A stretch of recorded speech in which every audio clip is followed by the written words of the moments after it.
Hi, I'm Jeff Miracola, fantasy artist and illustrator. I've been working in the fantasy art industry for almost 20 years. I've done a lot of work for Magic the Gathering, Dungeons & Dragons, as well as numerous other role-playing games and some video game work as well. Most recently, I did some stuff for Mars Attacks and Star Wars for the Topps company. I produced a small sketchbook of some of my drawings called Monstrosity, and that's what you're looking at here. I'm doing a drawing for a fan in the inside cover of my Monstrosity book. And I'm going to be doing a mixed media drawing today using pencil, ink, colored pencils, and paint. And you can see in this drawing that I'm just getting the major shapes down and just keeping it real sketchy, real loose.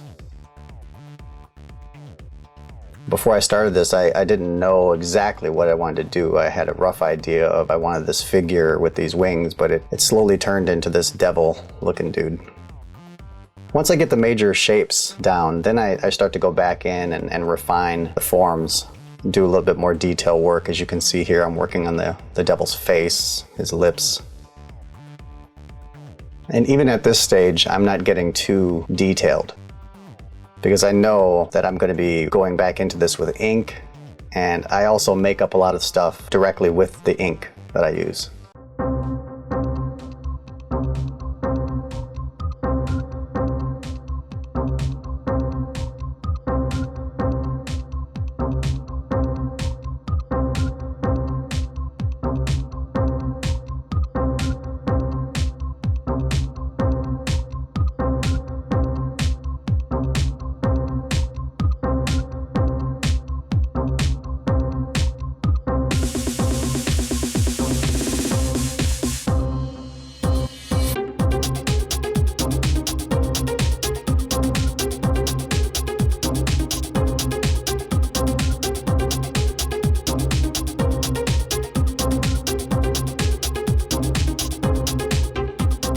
So with my inks, I use a black India ink, and for the brush I use a low Cornell brush. This is a size 5.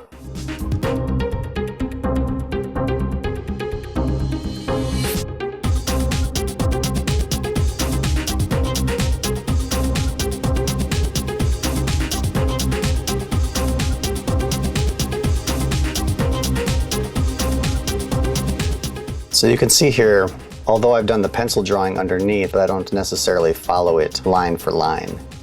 It's a guide. I tend to make up stuff as I go along.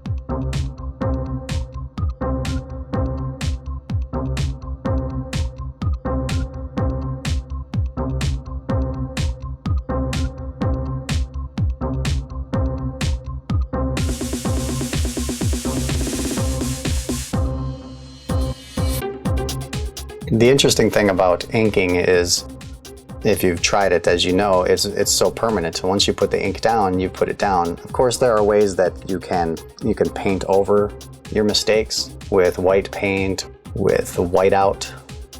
In this instance, I'm drawing on like a chipboard. It's a brown, almost cardboard.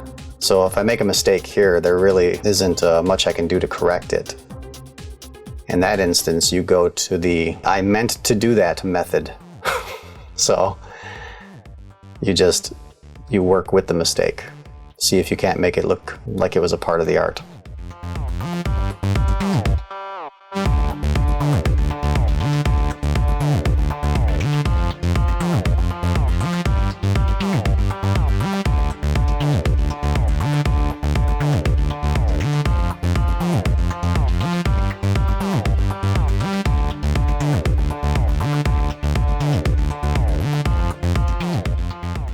I've been doing this a long time, so I'm a little bit confident about my lines, but I'm not always so confident. So here you can see I go through the motion of putting the line down 3 or 4 times and then drop that line down.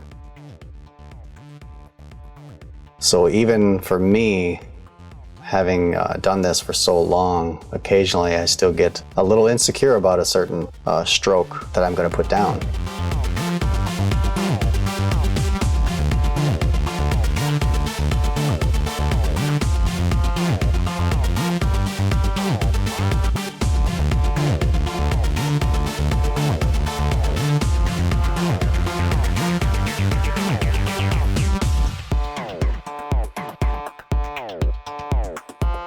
I prefer to use a brush over pen and ink. A lot of people ask me, well, why don't you just use a pen?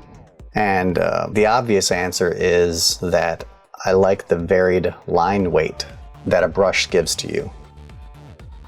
You can go from thick to thin very easily, and you have very good control over that. There are plenty of brush pens out there as well that can achieve that, but I haven't found anything that can give me the look I'm going for, that just a straight up normal brush does.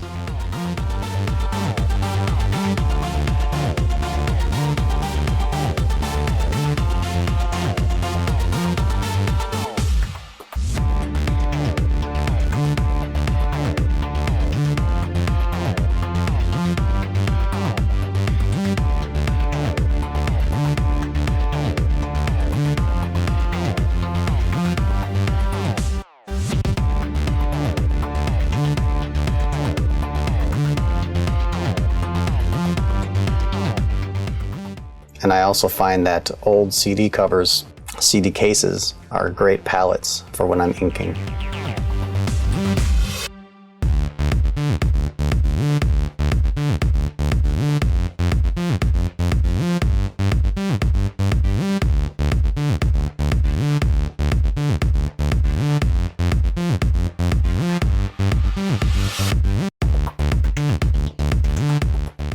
So now I gotta sit back and think, what am I gonna do next? Oh yeah, I know. Once my ink is dry, just take my kneaded eraser and rub right over the thing to remove all of the pencil lines. Cleans everything up.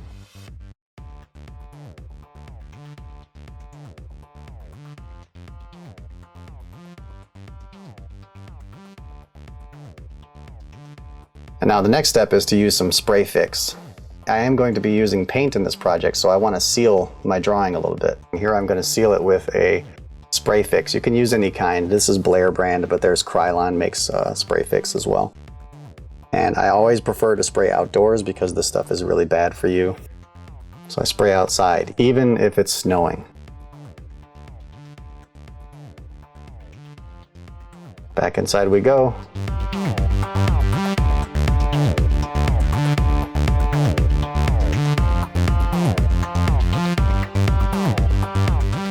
So after I've let that dry for a little while, 15 minutes or so, I can start painting over it. And the reason why I sealed it is so that the paint, since I'm using acrylic paints, water-based, it won't soak into the cardboard as much. It still does a little bit, but it doesn't soak in that much. Now you see when I'm painting here, I'm painting the horns, I'm painting the ribbed areas on the horns. Instead of creating the ribbed look with the ink, I've done it here with the paint, because I'm immediately, once I start painting, I'm immediately thinking of where's my light source coming from. And I've chosen the light to come from the left side of the drawing, or the right side of the devil. It's not going to be perfect because this is just a sketch and I'm doing this kind of quickly. But I'm already starting to envision what this is going to look like color-wise. I know that I want to have this yellowish light coming from that left side or the right side of the devil. So I'm leaving areas, I'm not coloring in the devil completely red. I'm leaving areas where I'm going to want that yellow to be.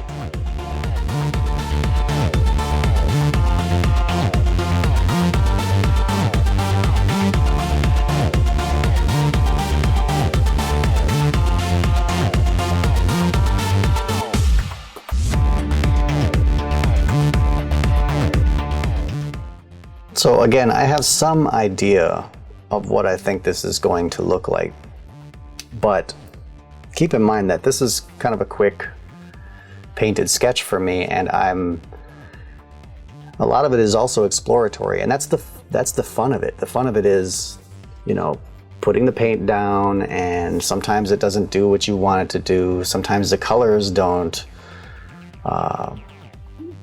go well the way you want them to. You know, they don't work well together. And so, you know, part of it's just exploration and trying things out.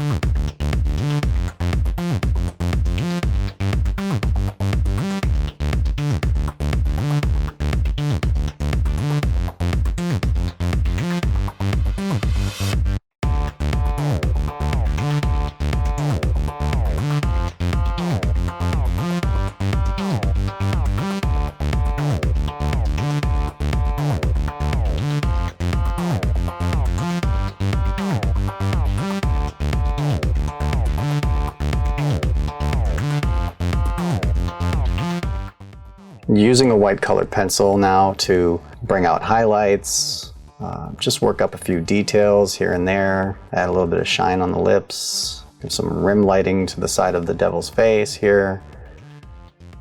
I like this approach when I just want to sit down and do some sketching. I like the approach of doing a mixed media sketch where I combine ink and paint and color pencil. It's not so polished. It looks worked on.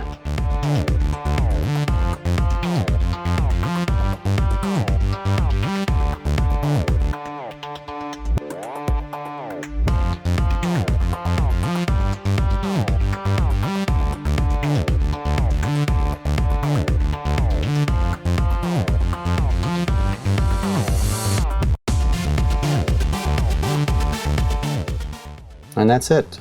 It's done. A drawing like this, I could work on this thing for the next 4 hours and really work it up in detail, but that's not the point of something like this. The point of this is it's a sketch. It should be loose. It should be fun, energetic.